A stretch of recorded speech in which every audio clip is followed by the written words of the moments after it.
Hello once again from the Prim Reaper. It's been a little while since we've gotten a chance to have a go at the APA guidelines for men and boys, so I figured it was time to return back to them and challenge the next one. As you recall, Guideline 5 actually turned out to be mostly pretty reasonable, which was a breath of fresh air. Can they continue that streak of actually being normal for a change? Well, let's find out with Guideline 6. Guideline 6. Psychologists strive to support educational efforts that are responsive to the needs of boys and men. Rationale. The provision of a high-quality education characterized by a safe and supportive learning environment, a challenging curriculum, and systematic career education and counseling enhances the intellectual, emotional, and social development of individuals and helps them to prepare for their future roles in the community and workforce. Boys who take advantage of educational opportunities are more likely to find employment and earn higher salaries than their peers who drop out of school. However, there are data to suggest that a disproportionate number of boys are underperforming academically, and although certain college majors continue to be male-dominated, men in general are falling behind their female peers in higher education. This is sadly true, and I'm sure we are going to jump right into some specific and concrete examples as to why this is the case, right? If we as psychologists want to be prepared to help boys as much as possible, it would be useful for us to know some of the reasons why, relative to girls, boys in particular as a unified whole are struggling in school. After all, if boys as a singular group are having difficulties, then it would be a relatively pointless exercise for us to immediately jump to picking out smaller identity groups within that whole to narrow our focus, when we could instead look at how things could be made better for everyone within the larger group, right? Oh. But if you think that last line is a rather abrupt tone shift, just look at the rest of this paragraph. Boys also face greater odds of being diagnosed with a developmental disability that can impair academic functioning and/or result in placement in special education classes. Moreover, it is well documented that boys of color are disproportionately punished more severely for similar behavioral issues compared to their white peers, and such practices are linked to more serious legal problems later in life for men of color. Thus, helping boys to overcome school-related challenges, e.g. structural, learning, educational, social, etc., is crucial because young men experiencing these problems are at risk of dropping out of school, earning less income, changing jobs more often, and suffering longer periods of unemployment than males who complete high school and college. These types of labor-related difficulties are commonly a source of significant stress. Good grief, this section reads like it was written by someone with ADHD. Boys as a whole are falling behind in school, but these boys are falling behind more. Look, developmental disabilities. Here is a problem that impacts all boys. But boys in this demographic group are punished more for behavioral issues. Thus, we have to address challenges related to dropping out. Labor challenges cause significant stress.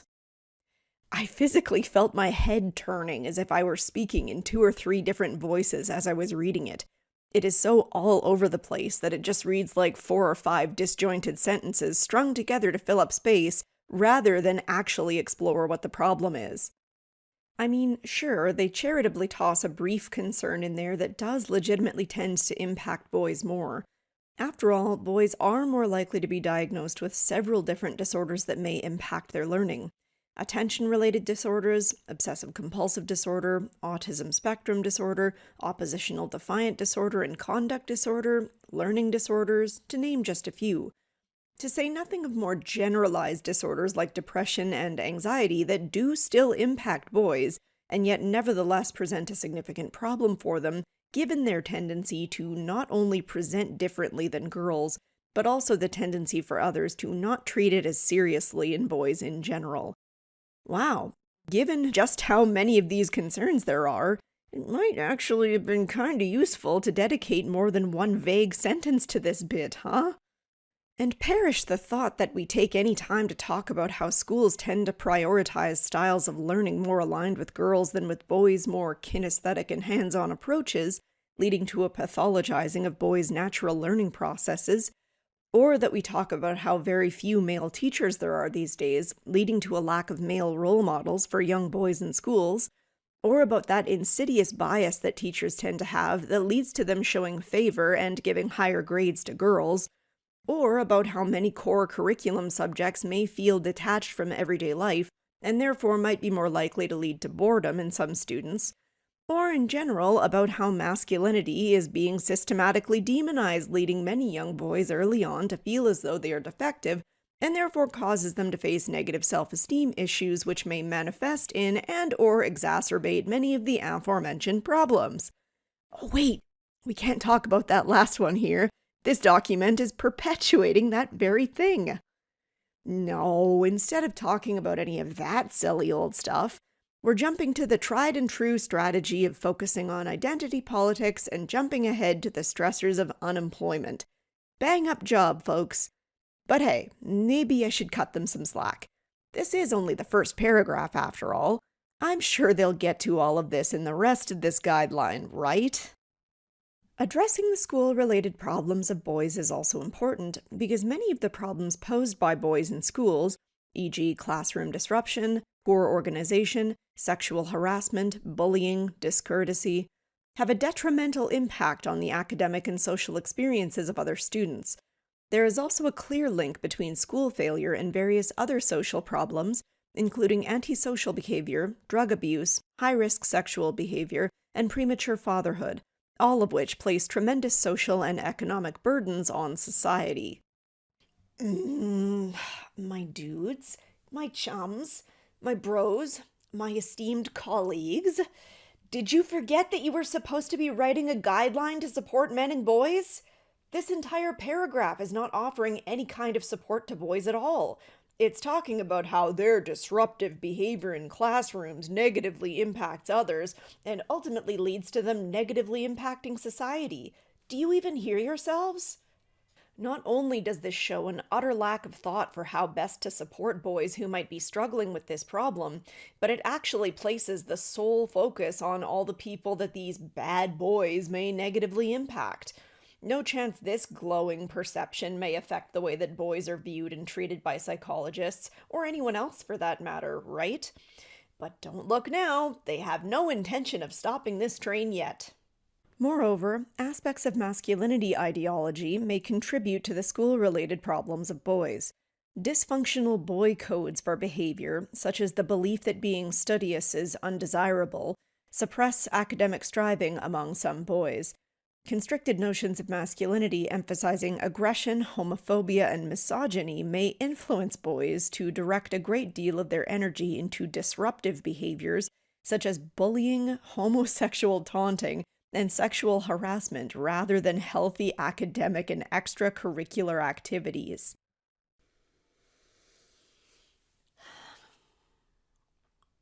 I shouldn't be surprised at this point. I shouldn't be. But I am gobsmacked every time I read this shit. You can't tell me this isn't framed as though these undesirable outcomes they are referencing are somehow more common than they are. For every boy that engages in bullying or homosexual taunting, you will easily find many more that appreciate the importance of their studies and work hard to achieve good grades.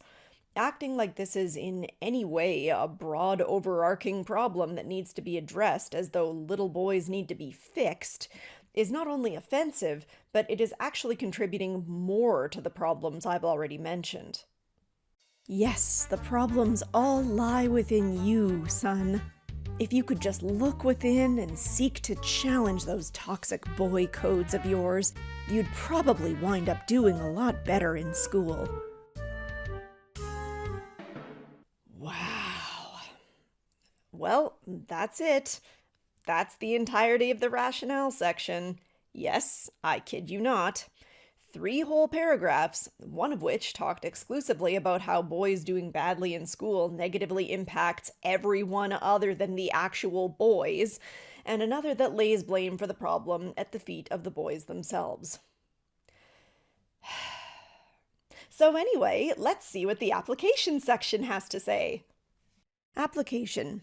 Psychologists strive to raise awareness about the special academic, communication, and school adjustment problems of boys among teachers, educational support staff, school administrators, parents, and policymakers. Boys are more likely to be diagnosed with ADHD, likely because the presentation is associated with problematic externalizing behaviors, e.g., classroom disruption. Girls with ADHD often have more attentional issues than hyperactivity issues, which are not as noticeable. Thus, psychologists can be mindful of the existing diagnostic criteria for ADHD and not let the client's gender influence the diagnosis. Because many school-related difficulties for boys emerge at an early age, psychologists can initiate changes in practices that will enhance the early school adjustment of boys who are struggling academically, such as remedial reading instruction, training behavioral inhibition, and providing verbal experience. Psychologists are also encouraged to engage boys in strength-based, experiential groups to promote friendships and support among boys while helping them critically examine dysfunctional boy codes and restrictive notions of masculinity. Okay, so at least we talk a little bit about one of the many concerns I listed previously. Although I will readily admit to being one of the people who is skeptical of the amount we throw out such labels as ADHD. As previously mentioned, many children, but boys especially, tend to like to learn through a more tactile and hands-on approach that allows them to make use of their boundless energy. So it should come as little surprise when we expect everyone to equally be able to sit in a desk and hit the books, we start to see folks who have trouble containing that unused energy. I'm not saying that these problems do not exist, obviously. But I am saying that I truly wonder if we were to get more creative with the avenues through which we collectively teach our children, if we wouldn't start to see some improvements in this regard. Also, starting to help boys who are having problems in school early on is probably a wise choice. What is probably not a wise choice, as I've already said, is to act like the problem lies within the boys themselves. How about, instead of targeting things like masculinity ideology and dysfunctional boy codes, we pick specific behaviors we would like to challenge and address those? Disruptiveness, fooling around and attention seeking, bullying? The benefit of picking out specific behaviors like this is that we will then readily have a response in hand when we encounter girls who do the same things. Because if you don't think there are also girls who engage in bullying, attention seeking, and disruptive classroom behavior, then I do not know which classes you're visiting because it's not the ones I grew up in. Hell, I was no stranger to some of those behaviors myself, much to my embarrassment now. But I guess those were just all those dysfunctional boy codes that were swirling around in my head, huh? Psychologists strive to assist school officials with the development of anti-bullying policies and implementation of anti-bullying campaigns. Children with disabilities, sensory, cognitive, and physical disabilities, are disproportionately impacted by bullying, with some evidence suggesting that boys engage in higher rates of cyberbullying. Further, because sexual harassment and bullying of sexual minority youth is an especially common problem exhibited by boys in schools, it is recommended that school policies contain specific language addressing bullying associated with sexism, racism, and homophobia. First of all, again, none of these need to be gendered in any way. All kids are capable of bullying. All kids are capable of slinging mud at children who are minorities, who have disabilities, or even those who are wearing the wrong kind of shirt. Kids are cruel. We should do what we can to minimize bullying behavior in all children, not just boys. Second, what schools don't have very obvious policies around discriminatory language and unacceptable behaviors regarding racism and sexism? What is this, the 50s? Schools have had policies around this stuff for a long time now, but I'm sorry to say it, having policies does not mean that you will be able to stop every instance of bullying of that nature. There is a certain quality of bully who frankly gets off on subverting exactly those such policies. Finally, have I developed a sudden case of dementia or something? Wasn't this guideline supposed to talk about being responsive to the needs of boys in schools? We ever going to get around to talking about that? Or... Psychologists are encouraged to develop strategies to assist both perpetrators and victims of bullying, helping perpetrators to be accountable for their behavior, as well as to distinguish between healthy and unhealthy uses of power and understand how their misuse of power hurts others, and helping victims recover from trauma and engage in risk reduction. Psychologists are thus encouraged to assist in the development of positive school climates. This can be accomplished through modeling non-restrictive masculinity behaviors, awareness of appropriate limit setting, and affirming and encouraging positive behaviors. Sure am glad that modeling non-restrictive masculinity behaviors is the key to creating a positive school climate. Glad we cleared that one up. If we really, really, absolutely must insist on sticking with the masculinity thing here, why don't we talk instead about how some behaviors coded in masculinity can be used for both good and for bad? So, an example we could talk about is how stoicism can be used to help weather the storm and get through tough times. But it can also result in someone who is out of touch with their feelings and who bottles things up. Someone who is a risk taker could be someone who takes calculated risks and winds up coming up with creative and successful solutions to problems. Or it could also be someone who is foolhardy and engages in dangerous behaviors. Lastly, someone who is energetic could learn to harness that energy and use it in appropriate venues to make positive social connections.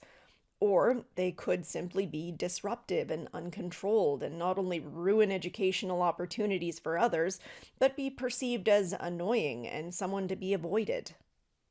If we were to take this kind of approach, we could be more educative around specific traits and the good that can come of them if only they are reined in and kept in control, rather than acting like these are specific problems related to boys or to masculinity, and that these things are therefore problems to be changed. Do we not see how this would be a more positive approach? A further benefit to this, again, is that it could be adapted if we wind up seeing any girls who are displaying the same traits. After all, we want to focus on the bad behaviors, not the characteristics of the person engaging in the bad behaviors. All right, last paragraph.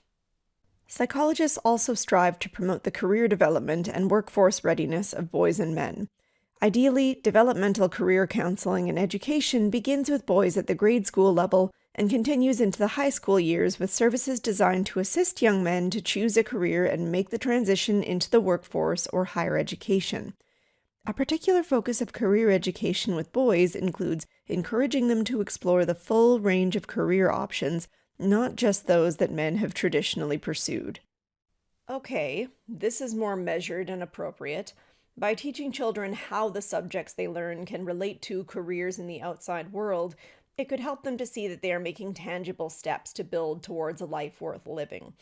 Also, with regard to having boys show any interest in career options not traditionally pursued, maybe we could advocate for special funding to be offered specifically to men trying to get into those fields, the same way we offer grants and scholarships to women and girls trying to get into STEM fields. Could be worth considering. In addition, psychologists strive to address the difficult barriers and the culture-specific issues impeding the educational and career development of racial and ethnic minority, immigrant, boys with cognitive disabilities, and low-income boys by creating partnerships with schools, healthcare facilities, social service agencies, and businesses to provide them with mentors to guide and inspire educational striving, skills to cope with stressful life circumstances, and incentives to succeed in school, go on to college, and enter the workforce. For example, gender-diverse people are 3 times as likely as cisgender people to be unemployed.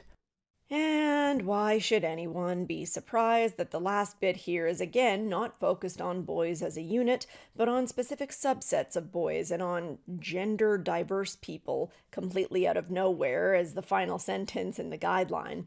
You know, that thing you bring up when you're trying to create a guideline on supporting men and boys. Kind of feels like making a fruit salad and then saying to make sure that we include the tomatoes. Why is it not okay to just focus on something that impacts men and boys without bringing other identity groups into it? Seriously, I don't get it. It is okay to acknowledge that males have their own experiences of the world that deserve to be addressed on their own merits without being compared to someone else. You know, assuming you actually do address any of the things you're purporting to talk about. This entire guideline was meant to talk about supporting education responsive to the needs of boys and men, and it talked very, very little about any of the real on-the-ground experiences of boys in school. I don't know how psychologists are meant to truly help with this problem if they don't know about the experiences that boys are having. But I suppose that acknowledging this proper would mean that we actually have a chat about some of the ways in which men and boys seem to have an actual, researched, documented, systematic disadvantage. And we don't really like to discuss those things seriously, do we? Thanks so much for watching, and I hope to see you all in the next one.